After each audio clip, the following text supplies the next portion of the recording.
fermeture administrative d'un service, mais grâce à une coopération avec le privé et l'implication des urologues privés, il y a le maintien de l'activité d'urologie sur le CHU Nord.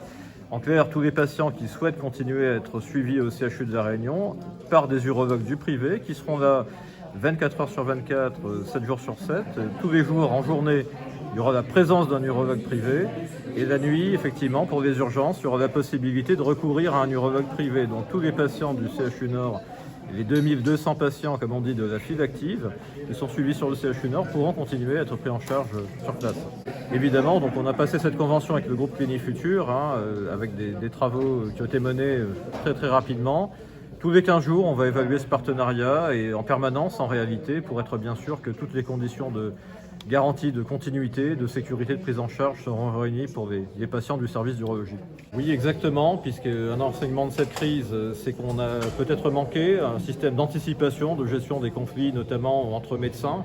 Il faut savoir que le cas du service d'urologie est quand même très isolé, c'est une situation tout à fait exceptionnelle, avec 4 praticiens qui n'arrivaient pas à travailler ensemble, qui n'arrivaient plus à travailler ensemble. Ça a été mis en avant au terme d'un long processus d'inspection du rapport de l'IGAS.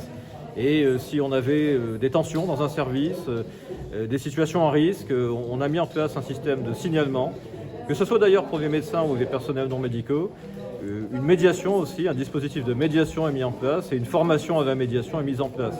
D'autre part, le management médical, ça va être un sujet important du projet médical, du projet d'établissement qui arrive. On va mettre en place la possibilité, ou la nécessité plus exactement, que tous les chefs de service fassent un entretien professionnel annuel avec les praticiens de leur service. Il faut éviter à tout prix que ce genre de situation ne revienne sur le devant de la scène.